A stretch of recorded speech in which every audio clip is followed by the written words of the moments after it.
Bismillahirrahmanirrahim.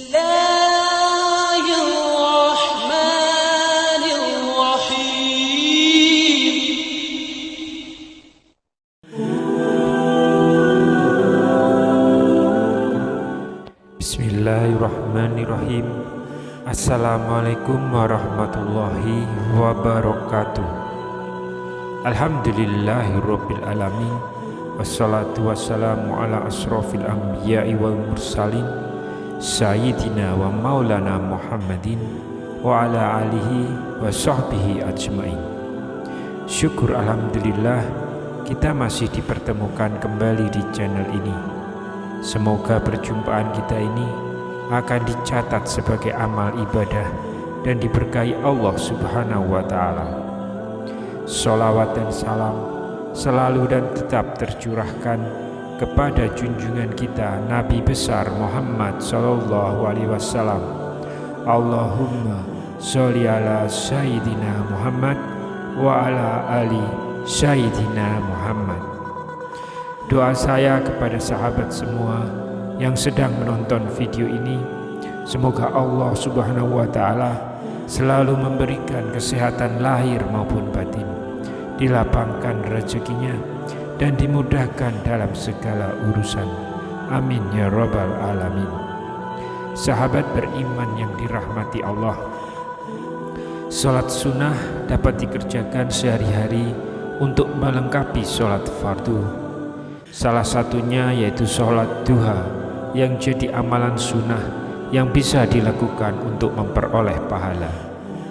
Tidak hanya pahala, mengerjakan sholat duha juga dapat melancarkan rezeki. Adapun keutamaan lain sholat duha adalah sebagai pahala sedekah, yaitu siapapun yang mengerjakan sholat duha akan dianggap telah bersedekah atas seluruh anggota tubuhnya. Rasulullah bersabda, setiap pagi ruas anggota tubuh kalian harus dikeluarkan sedekahnya. Amar ma'ruf adalah sedekah, nahi mungkar adalah sedekah, dan semua itu dapat diganti dengan sholat duha 2 rakaat. Hadis riwayat Muslim. Selain itu, siapapun yang mengerjakan sholat duha tidak akan dianggap sebagai orang lalai. Karena itu, dalam mencari rahmat Allah, hendaknya kita senantiasa mengerjakan sholat duha agar terlepas dari sifat lengah dan lalai.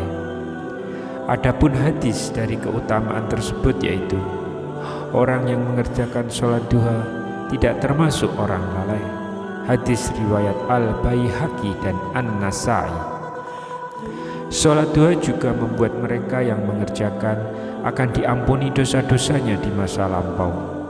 Siapapun yang mengerjakan sholat duha secara rutin, dosa sebanyak buih di lautan pun akan diampuni Allah Subhanahu wa ta'ala.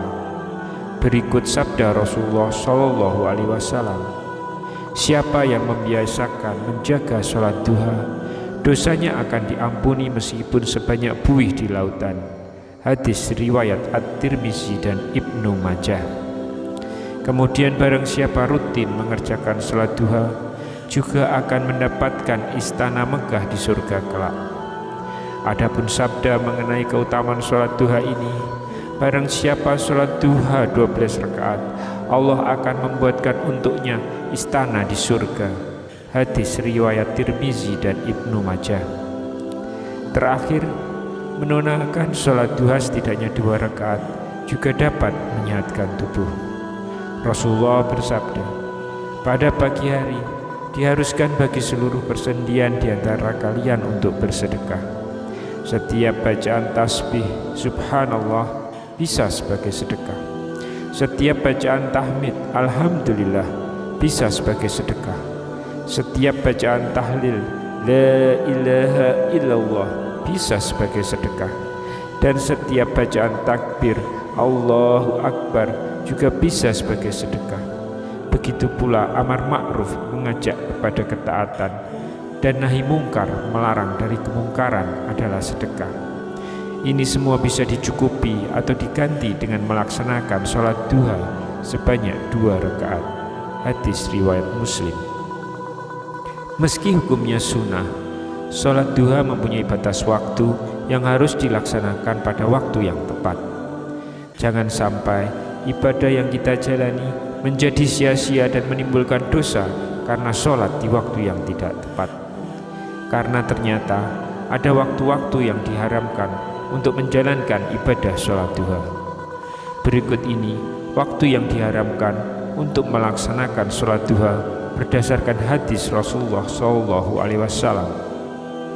Namun sebelum kita lanjutkan pembahasan ini, alangkah baiknya jika sahabat yang dirahmati Allah dapat meringankan tangan untuk ikut menyebarkan syiar Islam dengan cara klik tombol subscribe, like, dan juga share video ini supaya dapat menjangkau lebih banyak umat yang membutuhkan. Amin ya rabbal alamin. Berikut ini waktu yang diharamkan untuk sholat duha. Yang pertama, diharamkan ketika sesudah subuh hingga matahari mulai terbit. Dan yang kedua, diharamkan ketika memasuki waktu zuhur hingga matahari terbenam. Beberapa hadis Rasulullah yang menunjukkan waktu yang diharamkan sholat duha adalah sebagai berikut. Ibnu Abbas berkata, datanglah orang-orang yang diridhoi, dan ia ridho kepada mereka, yaitu Umar. Ia berkata bahwasanya Nabi SAW melarang sholat sesudah subuh hingga matahari bersinar, dan sesudah asar hingga matahari terbenam. Hadis riwayat Bukhari. Zaid bin Arqam bahwa ia melihat orang-orang mengerjakan sholat duha pada waktu yang belum begitu siang, maka ia berkata, ingatlah, sesungguhnya mereka telah mengetahui bahwa sholat duha pada selain saat-saat seperti itu adalah lebih utama, karena sesungguhnya Rasulullah SAW bersabda, sholatnya orang-orang yang kembali kepada Allah adalah pada waktu anak-anak onta sudah bangun dari pembaringannya karena tersengat panasnya matahari. Hadis riwayat Muslim. Ibnu Umar berkata, Rasulullah SAW bersabda, apabila sinar matahari terbit, maka akhirkanlah, jangan melakukan sholat hingga matahari tinggi. Dan apabila sinar matahari terbenam, maka akhirkanlah, jangan melakukan sholat hingga matahari terbenam. Hadis riwayat Bukhari. Alasan lainnya kenapa waktu tersebut diharamkan untuk melaksanakan sholat duha, karena adanya setan yang mengikuti di waktu tersebut. Rasulullah SAW bersabda, matahari terbit dengan diikuti setan. Pada waktu mulai terbit, matahari berada dekat dengan setan, dan ketika telah mulai meninggi berpisah darinya.